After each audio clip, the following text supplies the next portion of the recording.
포도원 품꾼의 비유. 우리 보면은 집주인이 사람들을 이제 고용해요, 품꾼을. 그래서 이른 아침에 이제 나가서 사람을 당연하겠죠. 이른 아침에 일꾼을 데려와서 고용하는데, 근데 3절에 보면 제 3시에 보니, 3시라는 것은 이제 9시, 6시간 계산하면 9시에. 근데 장터에 놀고 있는 사람이 있단 말이에요. 그래서 너희들도 일하라 그랬어요. 그리고 이제 제 6시, 그러면 12시거든요. 설마 12시. 그때까지 노는 사람이 있을까 하고 나가봤는데 있더라 이거예요. 그리고 제 9시, 오후 3시, 6시까지 일하는 건데 오후 3시에도 한번 나갔어요. 근데 또 있어요, 또. 그래서 그들도 또 일을 시켰습니다. 그리고 진짜로 이건 진짜 설마. 제 11시, 5시에, 이제 6시면 끝나는데 5시에 갔더니 또 빈둥거리고 있는 사람이 있더라는 거예요. 그래서 너희들은 어떻게 종일토록 놀고 여기 서 있느냐? 6절에. 그랬더니 이들이 우리를 품꾼으로 쓰는 이가 없습니다. 이들은 이제 누가 아무도 일을 안 시키는 거예요. 너희도 포도원에 들어가라. 그러고 나서 이제 저물매 6시죠. 그럴 때 이제 싹스를 나눠주는데 여기 보니까 이제 제 11시, 그러니까 5시 온 사람도 싹을 받는데 한 데나니온을 받는 거예요. 5시에 온 사람이. 그러니까 10절에 보니까 먼저 온 자들은 얘들 1시간 일했는데 한 데나니온. 나는 더 많이 받겠지 하고 생각을 했는데 오늘 보니까 똑같이 주더라 이거죠. 그들이 좀 항의하는 거예요. 왜 우리는 일을 더 많이 했는데 저 1시간밖에 한 사람은 뭐고 얘는 더 많이 왔는데 똑같이 대우합니까? 그러니까 주인이 아니 원래 너 처음부터 나랑 그렇게 얘기한 거 아니냐. 내 지금 재정을 갖고 주는데 네가 그것이 왜 불만이 있느냐. 그렇게 이제 얘기를 하면서 이와 같이 16절 나중된 자로서 먼저 되고 먼저 되는 자로 나중된다. 이거는 이제 우리 지난번에 이런 말이 나오죠. 제자들에게도 너희가 지금 다 버리고 쫓았지만 그러나 항상 그걸 유지하는 건 쉬운 일이 아니에요. 여기도 보면 이들이 먼저 와서 좀 잘했지만 결국은 불평으로 끝나고 나중에 온 자는 뭐 특별한 기여를 못했지만 그래도 감사함으로 끝났다는 것입니다. 우리는 여기서 강조하고 있는 것은 1절부터 16절까지 하나님 나라는 상업적인 개념이 아니에요.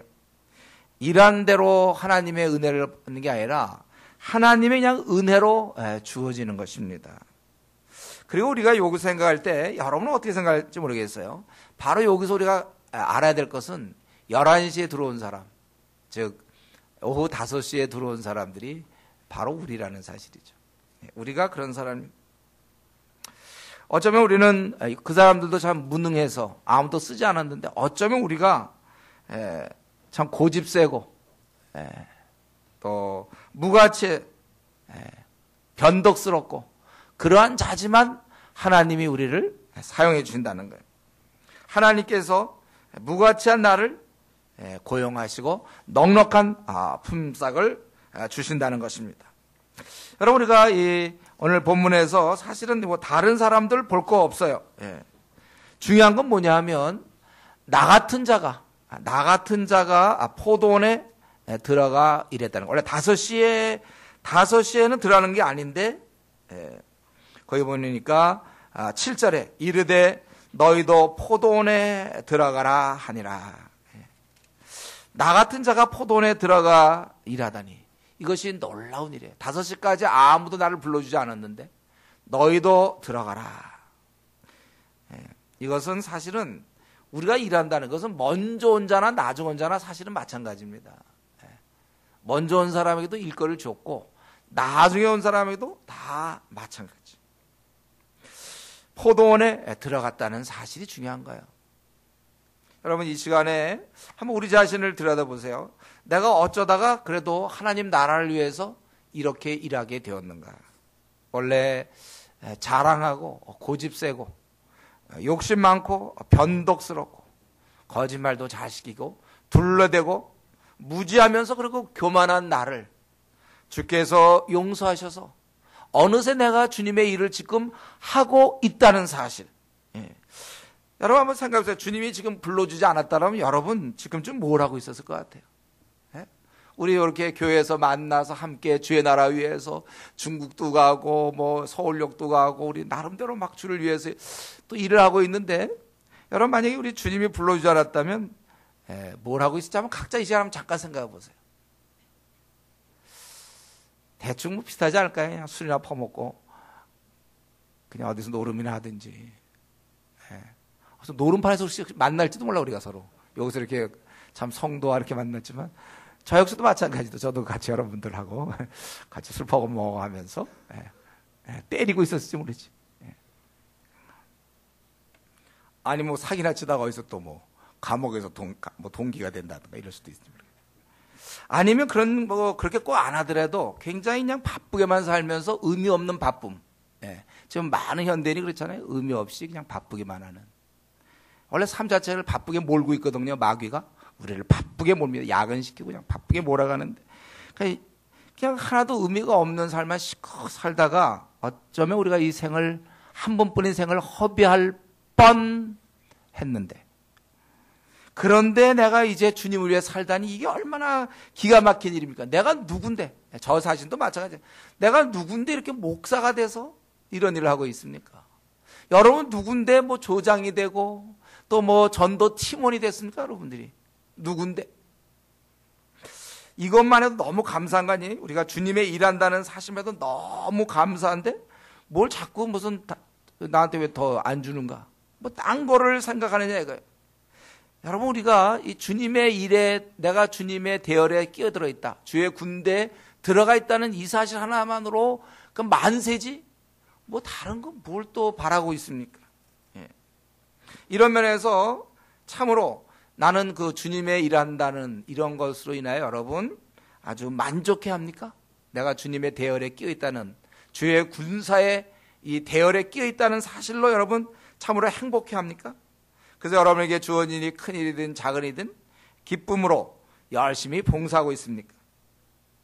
아니면 거기 이탈돼서 혼자 세상에서 그냥 세상에서 즐겁게 지내는 거야. 제가 볼 때 우리 모태 신앙들, 그들의 신앙은 고등학교 때까지예요. 제가 알기로. 제가 계속해서 만나보니까 모태 신앙들이 고등학교 때까지 신앙생활 한 거고 그 이후부터는 그냥 세상인이 돼버린 거예요. 세상이네요. 요즘 모태 신앙들, 한국교회를 제가 계속 진단하다가 결국은 모태 신앙들 때문에 이들은 자기들이 신앙인이라고 고등학교 때까지인데 착각을 하고 전혀 다른 삶을 살면서도 자기가 신앙인처럼 생각하고 있어요. 이들 때문에 교회가 안 되는 거예요. 지금 자기가 정말 주의 대열에 확실히 들어있습니까?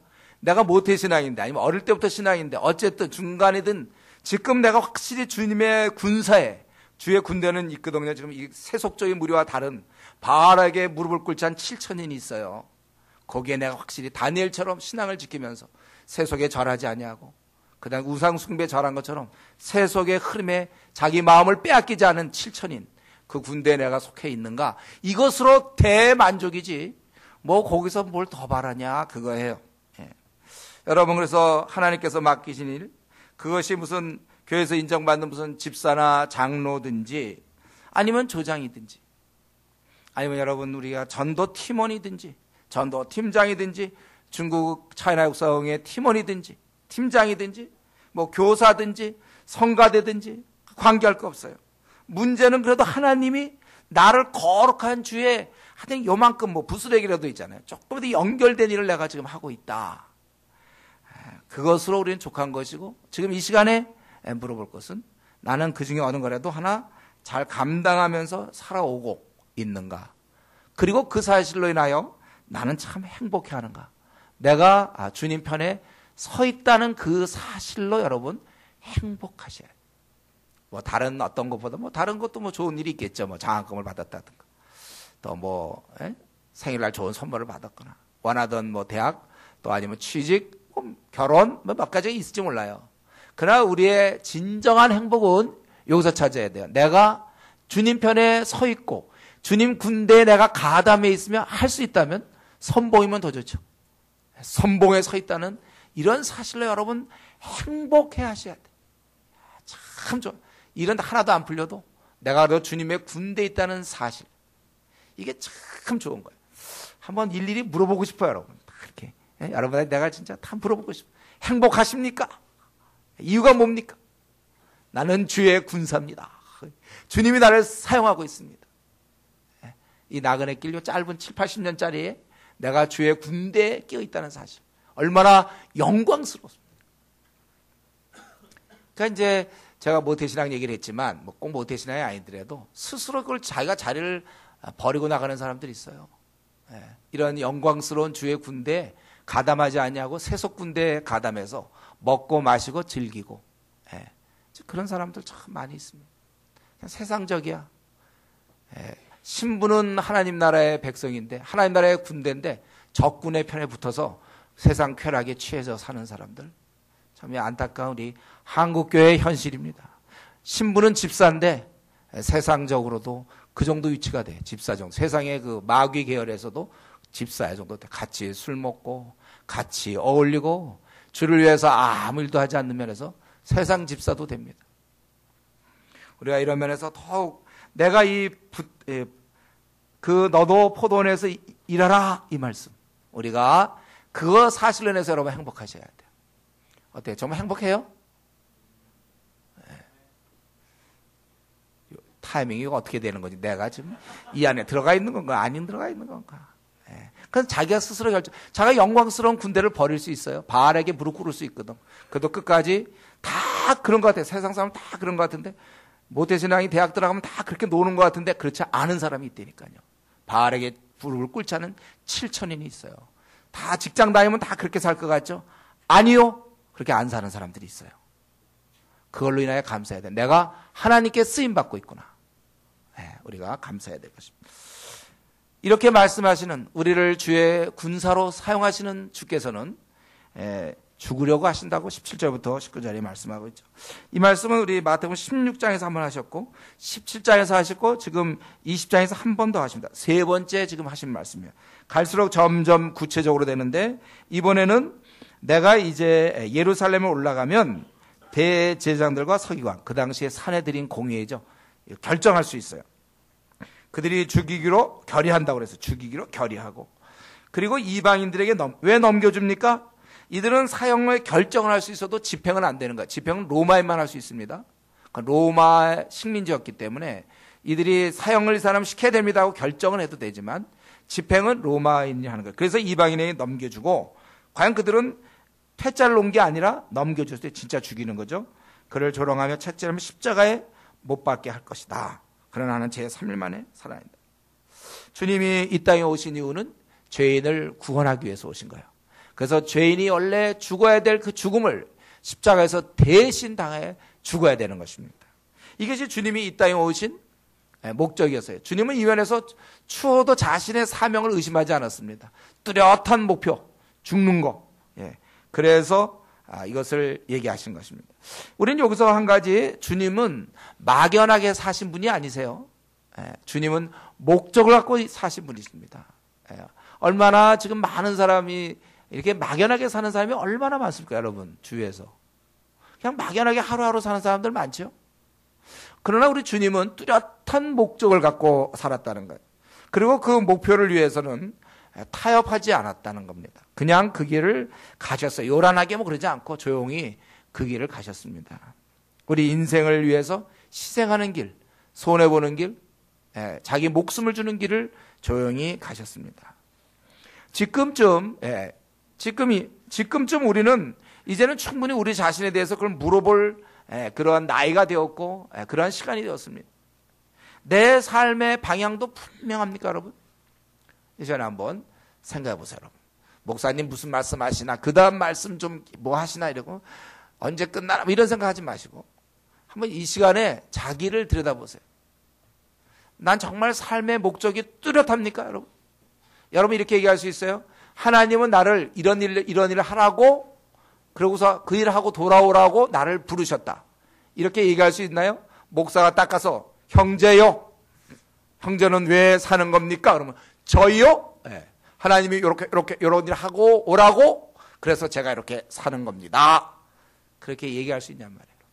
각자의 그런 게 확실합니까? 이거 확실하지 않은 사람들은 기도하셔야 돼, 이 답을 얻을 때까지. 아니, 방향을 정해놓지 않고 어떻게 뜁니까? 100m 달리기 선수가 방향이 어딘지 모르고 있잖아요. 알아서 뛰어라. 그런 거 봤어요? 방향이 딱 있어야지 뛰지. 소신껏 그냥 아무 데나 뛰면 됩니까? 아무 데나 보이는 대로 뜁니까? 100m? 딱 목표 지점에 있어야지. 우리가 그래도 이 신앙이 없는 사람과 다른 점은, 하나님 믿어 좋은 점은 하나님이 우리를 계획하셨기 때문에 그분과 의논하여 우리는 하나님의 뜻을 발견할 수 있거든요. 그래서 우리의 목표를 분명히 정하고 살아야지. 여러분, 목표가 없으면 어떻게 됩니까? 흔들리게 돼 있어요. 이 사람이 이렇게 하면 이리로 가고, 저 사람이 저렇게 하면 저리로 가고. 목표가 없으면 흔들리는 거예요. 그러니까 재미만 추구하고 사는 거죠. 바쁘기만 하죠. 아니면 돈이나 모을지 모르지, 돈. 아니면 자기 스펙이나 쌓을지 몰라요. 목표가 없으니까. 왜 그러냐 말이에요. 왜? 우리 그것이 분명해야 돼요. 결혼하신 분들은 늘 부부간에 이거 의논하셔야 돼요. 왜 우리가 살지? 자녀 키우기 위해서요? 그 중에 하나 이유는 될지. 그러나 자기의 삶은요, 자기는 왜 태어났냔 말이죠. 자꾸 생각해야 돼요. 내 삶의 방향은 분명한가? 그리고 그 삶의 방향이 오늘 본문처럼 주님처럼 남을 위한 것일까? 이러한 질문을 자주 하면서 우리가 살아야 될 것입니다. 이때쯤에 세베대의 아들의 어머니가 나타났어요. 세베대 아들의 어머니. 세베대 아들은 누굽니까? 이 야고보, 요한. 예수님의 사랑하던 제자 요한과 야고보였습니다. 그 엄마가 이번에 나타났어요. 지금 예수님 죽음 얘기하고 있는데 엄마가 나타나서 분위기 완전히 바꿔놓는 거예요. 뭡니까? 왜 나타났습니까? 자기 아들 둘이 있는데 지금 주님 따라다니거든. 주님의 좌우편에 앉게 해달라고. 좌우편에 좀 앉게 해달라고. 이게 엄마로서 이제 그런 걸 원할지 모르죠. 좌우편에 앉게 해달라고. 그러니까 예수님께서는 내가 과연 너희들이 내가 마시는 잔을 마실 수 있느냐. 그리고 그렇게 한다 할지라도 아버지께서 그것은 주시는 것이다. 그러면서 아주 귀한 말씀하셨죠. 거기 25절에 이방의 집권자들은 자기들이 권세를 부리고 마음대로 해. 큰 소리치고 권세를 부리지만 20절 너희 중에는 그렇지 않아야 하나니. 너희는 그렇게 살면 안 돼. 어떻게 살아야 됩니까? 섬기는 자로 살아야 되고 종으로서 살아야 된다. 그거예요. 그러면서 자신도 바로 섬기려 이 땅을 왔다고 얘기하는 것입니다. 여러분, 우리는 본능적으로 이 땅을 살아갈 때 이런 좀 힘든 거, 고난의 길은 다 피합니다. 그리고 낮은 자리는 우리는 원치 않아요. 우리는 높은 자리, 영광의 자리를 원하는 것입니다. 그래서 우리는 본능적으로 자꾸 이렇게 영광의 자리를 탐해요. 고난의 자리보다는. 그렇기 때문에 주님을 섬기면서도 이 성향이 그대로 나타나서 치러야 할 대가는 자꾸 생각하지 않고 원하는 것만을 얻고자 골몰합니다, 우리가. 즉, 다르게 얘기한다면 주님을 위해서 우리가 수고와 희생의 길을 가야 되는데 요거는 놔둔 채 주님 덕분에 잘 먹고 잘 살려고 한다니까요. 그러니까 주님 덕에 어떻게 승진 좀 잘하고 일이 좀 잘 풀리는 쪽으로 우리가 마음이 자꾸 움직이는 거예요. 주님 덕에. 주님을 위해서 내가 포기해야 되는데 주님 덕분에 내가 잘 될 것 생각한다니까요. 그러니까 이런 경우가 얼마나 많습니까? 우리 어떤 사람 한동안 열심히 주님의 일 봉사하다가 일이 잘 안 풀리면 이렇게 내가 주님 열심히 섬겼는데 뭐 일이 이렇게 안 되나. 그래서 교회 그만 다니는 사람이 있어요. 주위에서 그런 얘기 많이 들어요. 저도 이전에 많이 들었어요. 뭐냐면 어떤 자매가 되게 주님 일해서 열심히 한 거예요. 근데 주위 사람들은 다 시집 가는데 자기 안 되거든. 신앙 뚝 떨어져서 그 다음부터는 이제 슬슬 있잖아요. 부정적인 얘기하고 불만을 품고 맨날 이러더라고. 또 어떤 사람 기도 많이 했는데 왜 응답이 없는가? 이젠 다 기도 따위 필요 없다. 뭐 이러면서. 그러니까 그의 관심은 주님 덕분에 뭔가 얻어먹으려고 한 것이지 주님을 위하여 자기 생을 포기한다는 걸 애당초 기독교인지 생각을 못한 겁니다. 바울 사도처럼 주님 때문에 매 맞고 고난받고 이러한 길을 생각하지 않고 주님 덕분에 좀 어떻게 잘 좀 나가볼 수 없을까. 주님 덕분에 좀 앞길 좀 잘 풀리는. 그게 바로 일반 종교죠, 뭐예요. 지금 불교나 뭐 카톨릭이나 다 이런 데가 그런 거 아닙니까? 그냥 주님 뭐 덕분에 좀 잘 빌어서 뭘 얻어보려는. 근데 성경은 그런 약속한 적 없습니다. 주님 잘 믿으면 잘 먹고 잘 산다는 얘기 절대로 나온 적 없어요. 저도 그렇게 설교한 적이 없어요. 혹시 제가 목사님 옛날에 그런 설교했는데요. 혹시 그런 사람이 나중에 저를 따로 만나야 돼요. 만약에 그랬다면 제가 크게 잘못한 거야, 그런 것은. 전 제 기억으로 그렇게 설교해 본 적도 없어요. 주님 믿는 길은 섬기는 길이에요. 언제까지? 앞으로 남은 우리 한 50년, 40년, 30년 동안 섬기고 손해보는 길이지 주님 때문에 내가 이렇게 잘 되고. 아니 주님 내가 이렇게 열심히 있고 집사를 했는데 왜 애가 이렇게 잘 안 됩니까? 이런 건 말이 안 돼. 이런 건. 그동안 집사 됐으면 안 될 사람이 된 거죠. 기독교 핵심을 모르는 채 집사가 된 거예요. 주님을 내가 이렇게 잘 섬기는데 왜 이런 일이, 하여튼 요런 계열 있잖아요. 요런 왜 요러냐, 요거 하나 아무거나 넣어도 좋아요. 내가 주님을 열심히 섬겼는데 왜 입시에 실패했느냐, 뭐 이런 거라든가. 주님이 열심히 섬겼는데 왜 장가는 잘 안 가. 또 주님이 열심히 섬기고 뭐 수레라는 수레 다 쫓아다녔는데 왜 취직이 안 되느냐.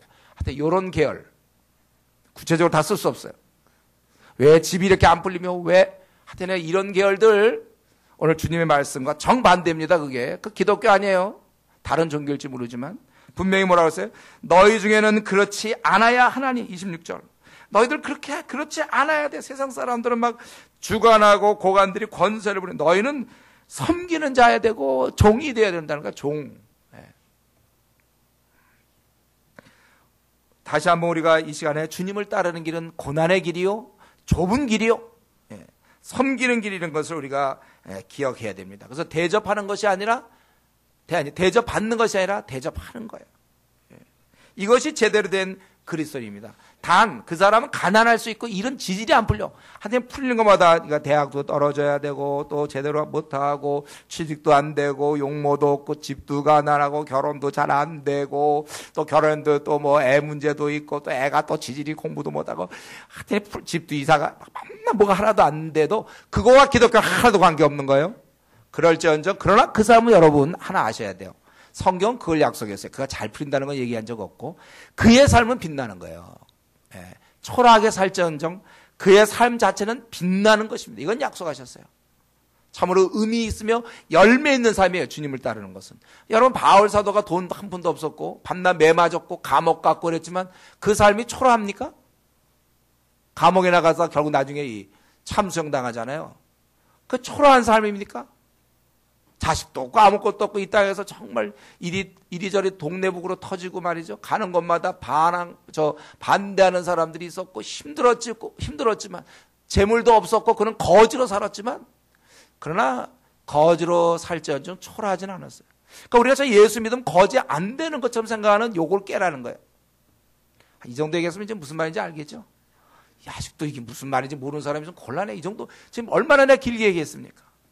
요즘 보니까 뭐 나는 가수다 뭐 이런 거 있어요. 예. 여러분 우리 뭡니까? 나는 종이다 이걸 외우셔야 돼요. 나는 종이다. 예. 한번 따라해보세요. 너무나 귀한 말씀이에요. 이거 우리가 십자가의 길이에요. 뭐예요? 나는 종이다.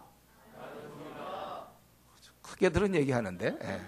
어떻게 될지 정말 그런 생각을 그렇게 진짜 그렇게 생각하라니까요. 왜냐하면 우리가 보통 때 이런 생각을 안 해요. 그렇기 때문에 지금 요 설교 시간엔 나는 종이다도 뭐 생각도 해보고 또 이렇게 입으로 따라해 봤지만 여전히 예수님 믿어서 잘 먹고 잘 살려는 사람. 그걸 축복으로 생각하는데. 믿음의 인물은 그렇지 않죠. 우리 히브리서 어떻게 되어 있습니까? 히브리서 11장 잠깐 볼까요? 제가 히브리서 강의할 때 했죠. 예. 히브리서 11장. 제가 갖고 있는 성경 신약 365쪽. 거기에 지금 많은 신앙의 인물을 얘기했지 않습니까? 거기 20절에 보면 이삭, 21절에 야곱, 22절에 요셉, 23절에 모세, 또 30절에 보면은 이제 여리고성을 두고 또 31절 기생 라합, 30절에 내가 무슨 말을 더하리요? 기드온, 바락, 삼손, 입다, 다윗, 사무엘, 선자일을 말하려면 내게 시간이 부족하다. 그들은 믿음으로 나라를 이기고 의를 행하며 약속받고 사자들의 입을 막으며 불의 세력을 멸하며 칼날을 피하기도 하고 연약한 가운데 강하며 전쟁에 용감하게 돼 이방 사람이 지를 물리치게 하고. 그런데 35절 여자들은 자기의 죽은 자들을 부활로 받으면 또 어떤 이들은 더 좋은 부활을 얻고자 할 심한 고문을 받되 구차히 풀려나가기를 원하지 아니하였으며 어떤 일은 조롱과 채찍질 뿐 아니라 결박과 옥에 갇히는 시련도 받았으며 돌로 치는 것과 톱으로 켜는 것과 시험과 칼로 죽임을 당하고 양과 염소의 가죽을 입고 유리하여 궁핍과 환난과 학대를 받았으니 이런 사람은 세상에 감당하지 못하니라. 그들이 광야 산과 동굴과 토굴에 유리하였느니라. 그런데 이런 사람이 다 믿음의 인물이란 말이에요. 그러니까 믿음의 인물 중에 우리는 자꾸 전자, 막 불의 세력을 막 엘리야, 막 불 떨어져 이기고 막 이것만 생각할 게 아니라 자기가 톱에 보니까 막 소리가 나는데 자기 머리를 막 톱으로 쌀다. 그런 식으로 타는데 보니까 타는 냄새 나는데 보니까 자기가 타고 있다든가. 그래도 믿음을 지키는 거예요. 원래 믿음은 이런 것이지 신앙생활 잘하면 병에 안 걸린다든가 뭐 이런 이렇게 생각하면 우리가 안 되는 것입니다. 나는 종이다. 항상 여러분들이 이걸 생각해야 돼. 그리고 우리는 이제 항상 이 종의 길을 가야 되고, 내가 기도 생활 열심히 했는데, 뭐 주님의 일 열심히 했는데, 교회에 뭐 열심히 했는데 이게 뭐예요? 하여튼 이런 류면 어떻게 된다고요? 기독교 어떡하지? 정반대로 알고 있어요. 십자가를 정반대로, 십자가를 자기가 따라가면서 어떻게 그걸 생각합니까? 그죠? 십자가를 따라가면서. 아니 무슨 뭐 우리가 막 기독교의 상징 십자가 아니라 무슨 왕관이라든가 이러면 그럴 수 있겠죠.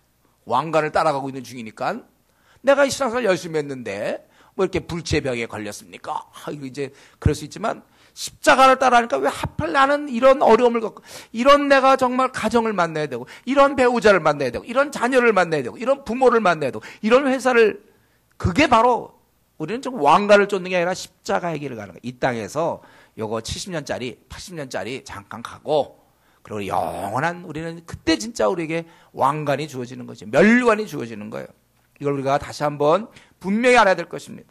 그리고 29절부터 34절 여기 맹인이 이제 고침을 받는 사건이 나오는데, 제가 볼 때 이 마태, 이 저자 마태가 예수님의 제자였죠. 한때 세금 걷던 사람. 그가 주님의 이 행전을 잘 기록하는 중에 그 다음에 28절 주님이 이렇게 대성물로 주려 한다고서 29절에 이 사건을 좀 기록한 거는 제 생각에, 물론 마태를 만나봐야 되지만 제 생각에는 이게 의도가 있는 것 같아요. 의도가.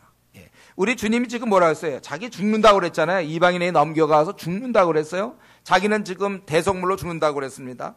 그러나 우리가 알아야 될 것은 주님은 힘이 없어 죽는 분이 아니에요. 힘이 없어서 종이 되는 분이 아니라 맹인의 눈을 뜨게 할 수 있는, 그건 누굽니까? 하나님이지 누가 신이죠. 어떻게 사람이 맹인의 눈을 뜨게 합니까? 저도 우리 앞에 있는 거 시각장애인 협회, 그 사람들 볼 때마다 사실은 마음이 제가 좀 불편해요. 저 한번 그냥 눈 떠라 좀 한번 나도 하고 싶은데, 아마 예수님이 계셨으면 딱 보고 만약에 했으면 다 떠라 그러면 다 떴을 건데, 저에게는 아직 그러한 하나님이 신의 은사를 아직 안 주셔가지고, 혹시 주시면 정말 좋겠죠. 가서 내가 당장 가서 저기 시각장애인 협회 가서 다 나오고 다 모여라고 딱 한 번에 그냥 다 눈을 뜨게 하면 얼마나 좋겠습니까? 근데 저는 그렇게 못해요. 그러나 우리 주님은 하신단 말이죠. 맹인들을 거기 보니까 주여 우리가 눈뜨기를 원하나이다. 예수께서 불쌍히 여기서 그들의 눈을 만지시니 34절 곧 보게 되어 그들의 예수를 따르니라 이렇게 돼 있잖아요. 그렇기 때문에 아마 제가 생각할 때는 자기는 종이며 또 죽어야 되고 이렇지만 바로 하나님의 아들로서 이렇게 한다는 거예요. 얼마든지 그렇게 안 살 수 있지만 그렇게 사는 걸로 결정한 겁니다. 우리를 위하여. 예수께서는 사실은 이 맹인들을 지금 불쌍히 여겼다고 34절에 얘기했습니다. 원래 이 맹인들 보면 진짜 불쌍하죠. 사람이, 저는 그래요. 여러 장애가 있지만 그중에 가장 불쌍한 장애가 이 맹인인 것 같아요. 앞이 안 보이는. 그것처럼 답답한 일이 어디 있으며 너무 낙심되고 절망. 그러니까 이 맹인들은 지금 죽지 못해 사는 사람들이죠. 그 불쌍히 여기셨단 말이에요. 원래 하나님이 우리를, 인간을 창조하셨을 때 온전하게 다 만들었지만 인간이 선악과 사건 통하여 하나님을 떠나고 나서 신라원에서 우리는 태어났고, 지금 여러분 우리가 살고 있는 이 신라원에서 태어나서 수고와 애씀으로 살고 있는 거 아니고, 여러분 지금 우리가 사실은 기쁘게 살 뿐이지 삶 자체는 수고와 애씀입니다. 우리가. 그런데 그 중에 또 눈이 멀어 앞이 안 보이는 절망 중에 사는, 대부분 또 이 맹인들은 거지였습니다. 돈 벌 수 있는 방법이 없으니까 동냥을 해서 먹고 사는 거예요. 이들이 얼마나 소리 지릅니까? 산에 막았지만 꾸짖고 그랬지만 이들은 더욱 소리 질러서 다윗의 자손이여 불쌍히 여겨달라고 그렇게 얘기하고 있어요. 사실 뭐 주님께서는 이들이 그렇게 외치지 않아도 불쌍히 여기신 거죠. 그런데 주님께 불쌍히 여겨달라. 예수님은 34절에 예수께서 불쌍히 여기셨다고 그렇게 얘기했습니다. 사실 주님께서 불쌍히 여기지 않는 사람이 어디 있겠습니까? 주님께서는 주님의 눈에는 다 우리 인생들이 불쌍하게 보이는 거예요. 원래 우리는 이렇게 사는 게 아니거든요. 지금 막 야근하고 아침에 일찍 일하고 몸 피곤한데 일해야 되고 또 월급 뭐 많지 못 받고 집도 밤낮 이사 다녀야 되고 남편과 아내 갈등해야 되고 결혼한 전에는 결혼할 때문에 힘들어하고 또 결혼하면 또 부부 싸움 때문에 힘들어하고 또 자식 낳으면 또 나는 대로 하여튼 우리는 이 땅에서 정말 수고와 애씀 그러다 병에 걸리기도 하고 교통사고도 있고 원래 우리가 이렇게 사는 게 아니잖아요. 원래는요. 하나님이 축복한 낙원에서 우리는 정말 아름답게 빛나게 살 존재들이었는데 그만 아담과 타락으로 우리가 이렇게 사는 거 아닙니까? 그래서 우리가 사실은 80년 동안 살며 고통하다 결국 죽음으로 끝나잖아요. 허무하게 죽음으로 끝난단 말이에요. 그렇기 때문에 맹인이거나 아니면 맹인을 야단친 사람이거나 주님 눈에는 한결같이 다 불쌍한 자에 불과한 것입니다. 그래서 주님이 이 땅에 오셨고 28절에 있는 것처럼 많은 사람의 대속물로 목숨을 그래서 이 땅에 오셔서 주신 거 아니냐 이거예요. 오늘 우리는 이제 이 말씀을 마치면서 우리도 이 주님의 이런 마음을 우리가 가져야 된다는 것입니다. 내 주위에 있는 사람들 여러분 직장이나 학교나 뭐 교수님이나 거기에 무슨 부장이나 무슨 이사나 CEO나 누구라도 관계없어요. 그들이 혹시 큰 소리 칠지는 모르겠어요. 또 혹시 그 사람들이 정말 잘난 사람일지 몰라요. 5개국에 능통하고 뭐 박사학위 받고 뭐 잘난 사람일지 몰라요. 그래도 그 영혼은 이미 하나님의 진노를 받게 되어 있도록 예정되어 있고 그 영혼은 지옥의 그 사형 선고를 받은 시한부 인생임을 우리가 놓쳐서는 안 되는 것입니다. 아무리 내 주위 사람들 잘 살아봤자 결국 하나님 앞에서 심판받는 존재들이에요. 지옥 형벌 중에 가장 정말 비참한 타는 불못 거기에 던져지는 그걸로 생을 마감할 인생들이라는 것입니다. 우리 주위 사람들이 그런 거예요. 그러니까 주님은 그걸 불쌍히 여기서 자신이 매맞아가면서 조롱받고 채찍자면 십자가에 못 박히는 것이고 28절에 있는 것처럼 많은 사람의 대속물로 주려하는 거예요. 왜요? 우리를 사랑하시기 때문에 하나님 우리를 사랑하시기 때문에 그러한 것입니다. 아무리 뭐 S대 법대다, 뭐 하버드 대학 뭐 거기에 박사 거기서 학위 받았다, 뭐 국회의원이다, 뭐 변호사다, 이런 뭐 서울시장이다, 뭐 부산시장이다, 재벌이다, 무슨 회사의 회장이다. 아무리 그래봤자 그게 뭡니까? 다 소용없는 것이죠. 그래봤자 그들이 아무리 그렇게 지내봐야 오직 그들은 누군가 하나님의 그런 사형 집행, 하나님의 심판을 받고 영원한 타는 불못에 지옥불에 떨어져 그래서 다시는 나올 기회가 없는 마지막 가장 비참한 그런 운명을 갖고 있는 사람들이라는 것입니다. 진노의 대상자라는 거예요, 여러분. 우리가 이 사실을 잊어서는 안 됩니다. 우리 주님은 바로 모든 인생들이 그러하기 때문에 이 땅을 찾아오셨고 십자가를 지셨고 우리를 위해 살다가 죽으신 분이에요.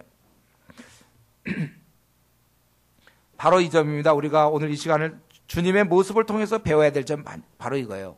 우리도 주님처럼 생각하자는 것입니다. 우리도 주님처럼 그들을 불쌍히 여기자는 거예요. 왜냐하면 그들은 내일 지옥 형벌에 떨어질 사람들이기 때문에 그래요. 지옥의 그 형벌을 받을 수밖에 없는 사람들, 그들의 죄로 말미암아. 그래서 여러분 우리가 할 수 없다기보다는 우리가 이러한 상황을 알고 있기 때문에 우리가 전도하러 나가야 되는 것이고 한 번뿐인 우리 이 생을 정말 잘 써야 돼요. 특별히 남을 위해 써야 되는 것입니다. 지금도 이 땅에는 너무나 많은 자가 참 불쌍하게 자신의 그런 비참한 처지도 모르는 채 자기가 영원히 타는 지옥불에 던져질 존재인지도 모르는 채 바쁘게 살고 있다는 것이죠. 그리고 재밌게 사는 것처럼 보여요. 여러분 뭐 텔레비전 혹시 보면 연예인들 나오지 않습니까? 뭐 웃기고 막 연예인들 근데 여러분 그 연예인들이 말이죠. 여러분 그걸 아셔야 돼요. 그들이 주님을 믿지 아니한다면, 죄 용서 받지 못했다면 영원한 지옥 형벌에 떨어질 자라는 거예요. 근데 우리는 그들이 너무나 태연하게 마치 지옥에 안 가는 사람처럼 그렇게 행동하기 때문에 우리도 약간씩 착각해요. 그래서 그 연예인을 위해서 기도하지 않아요. 연예인이 만약에 텔레비전에서 퇴출을 당한다 하면 막 문자 날리고 막 그 사람 다시 복원하라 이러고 이런 얘기는 할지언정, 그를 위해 사실은 기도해야 되는군요. 지금 텔레비전에서 방송에서 나오냐 안 나오냐 이게 중요한 게 아니에요. 우리 믿는 자들은 우리가 그러니까 너무 잘 마귀의 전략에 넘어가서 자꾸 우리가 속아. 왜냐하면 텔레비전 같은 거 보면 거기에 나오는 사람은 자기 지옥 안 갈 것 같은 표정을 짓거든요. 그러니까 그런 거 자꾸 보다 보면 우리도 약간 세뇌 교육 받아서 저 사람 지옥 안 가나 보다. 전 잘 모르겠어요. 뭐 강호동 뭐 이런 사람들. 그 사람이 예수님 믿는지 안 믿는지. 만약 그 사람이 안 믿는다면 그건 지옥 갈 인생이거든요. 강호동도 그렇고 뭐 또 누가 내 명 모르겠는데 아무개 하여튼에 그런 사람들 아무리 그래 봐야 여러분 그들이 행복한 듯 웃음을 짓고 재밌게 사는 것 같지만 주님 모르는 자는 다 지옥 갑니다. 우리가 이거 세뇌 교육 받으면 안 돼요. 학교 가면 교수들, 예수님 안 믿는 교수들이 너무 침착하게 살아. 마치 그들이 이게 다인 것처럼, 외국에서 박사학위 받아와서 이렇게 살면 이미 성공한 것처럼. 그게 아니라 그들 최대 실패를 곧 경험하게 될 거라는 거예요. 가장 중요한 문제 해결하지 못한 그냥 하버드 출신의 박사일 뿐이에요. 우리가 그들에 대해서 너무나 많은 사람들이 소망 없는데도 본인들이 몰라서 그렇겠죠? 소망 있는 자처럼 보여지니까 우리는 한쪽 머릿속에서는 예수님 안 믿으면 지옥 가는 데를 믿으면서도 그들을 위해서 이상하게 슬퍼함이 없어. 마귀에게 완전히 너무. 우리가 기도해 줘야 되는데 기도하지 않는다. 그들을 바라보면서 정말 주님처럼 불쌍한 마음을, 불쌍하게 생각하는 사람, 그런 마음을 품는 자는 글쎄 우리 중에 한 몇 프로가 될까요? 한 몇 명쯤 될까요? 우리 중에. 그들을 바라보면서 슬퍼하는 사람, 불쌍한 마음을 품는 자 얼마나 됩니까? 여러분 교수를 바라보면서 참 불쌍하다. 저 사람 참 박사학위 받아오고 뭐 교무처장이요, 뭐 부학장이요, 뭐 총장이요, 진짜 불쌍하구나. 하나님의 진노를 받아 영원한 멸망의 일을 어느 대학 총장님이다 이거예요. 그 앞에 우리가 그걸 붙여야 되는 거예요. 이제 우리는 오늘 이 말씀 보면서 이렇게 외치시고 이렇게 인류를, 인생을 불쌍히 여기셨던 주님은 이제 이 땅을 떠나셨습니다. 대신 그분께 이 사랑을 받은 저와 여러분이 이 땅에 남아있는 거예요. 이것은 우리의 차례임을 얘기하고 있습니다. 우리를 사랑하시던 주님, 그분은 가셨지만 이제 그래서 세상 사람들은 사랑받을 수 있는 사람이 없어요. 그러나 주님의 사랑을 경험한 우리들이 여기 있습니다. 여러분들이 그들을 사랑해 줘야 돼요. 기껏 해봐야 지옥 형벌에 떨어질 그들을 품어줘야 될 사람은 바로 우리밖에 없다는 것입니다. 그들이 지금 바라볼 사람은 우리밖에 없어요. 저와 여러분. 그들이 정말 이 타는 불못에 떨어지지 않는, 지옥 안 갈 수 있는 유일한 방법이 우리를 만나는 것입니다. 이런 면에서 참 우리는 그들의 생사권을 쥐고 있는 자들이에요. 그래서 우리가 입을 부지런히 열어야 돼요. 더 만나줘야 되는 것입니다. 절대적인 우린 존재예요. 그들의 소망입니다. 보면 회사에서 혹시 내가 교회 다니는데 혹시 뭐 부장이나 이사들한테 무시 혹시 당합니까? 별로 이렇게 취급 많이 못 받습니까? 귀한 인물로 대접 못 받습니까? 사실 그게 어리석은, 우리는 사실 그런 자가 아니에요. 원래. 우리가 혹시 그렇게 받는다 할지라도 우리가 아니면 그 사람은 아무런 소망이 없는 사람. 그 사람의 영혼의 문제는 우리 손아귀에 있는 겁니다, 여러분. 이걸 아셔야 돼요. 이런 면에서 우리가 더욱 부지런하게 우리 몸도 움직여야 되고 우리 입술도 부지런히 움직여야 돼요. 죽어가는 그들이 한 사람이라도 더 우리를 만날 수 있어야 합니다. 그렇게 되도록 여러분 도와주세요. 우리 과 친구가 한 매라도 더 나를 만날 수 있도록 도와주셔야 돼요. 우리 회사에 있는 그 사람이 한 매라도 나를 만나야 됩니다. 우리 동네에 사는 아줌마들이 이 아줌마인 나를 한 번이라도 더 만나야 돼요. 그래야 소망이 생기는 거야, 그들에게는. 여러분, 이 남은 생 이제 얼마 남았습니까, 여러분? 자꾸 이거 계산하세요. 남은 생 성경에 보면 계수하라고 그랬죠. 지금 이제 대학 1, 2학년들 그러면 한 50년 정도 좀 더 남았나? 그 정도 남을 거고. 우리가 지금 30이 넘었다 그러면 한 40년 정도 이렇게 남았다. 우리 남은 생, 우리 이제 이 땅에 고통받는 자들 우리 주위에 잔뜩 있는데, 그래서 그들은 지옥 형벌을 받을 수밖에 없는 그런 자들인데, 여러분 이제 우리 남은 생, 지금까지는 우리 자신을 위해 쓰지 않았습니까? 이제 우리 남은 생, 이제는 내 문제는 좀 그만 놔두고, 그들을 돌아보면서 우리가 생을 보낼 수 있어야 될 거예요. 이제 각자의 문제 있죠? 압니다, 여러분. 이런 문제, 저런 문제, 가정 문제, 여러 가지 문제가 있을 거예요. 이제 그만 접으면 어떨까요? 자기 문제 이제 그만 접으세요. 그래요. 그런 거 다 있어요. 그걸 품고서라도, 왜냐하면 저들은 더 심각하니까. 이게 야고보서의 말씀이죠. 고난 중에 있는 자가 있느냐, 너는? 그러나 그들을 돌아오게 하는 자가 더 귀한 거라고 그랬어요. 여러분, 우리가 이제는 내 문제 때문에, 목사님, 저는 이 내 문제만 이제 해결하면 그때부터는 내가 남을 위해 살아야죠.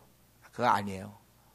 그 문제가 해결되든 안 되든 덮으세요. 그냥 간직하세요. 집안에 문제가 있으면 그냥 집안에 문제 있으면 문제가 있는 채로 놔두시고, 또 배우자 간에 문제가 있으면 그냥 접으시고, 영향받지 마세요. 이게 다 해결돼야만 내가 주님의 일을 하는 거 아니에요. 또 여러 가지 자전 각자의 문제가 있을 겁니다. 그냥 다 접으세요.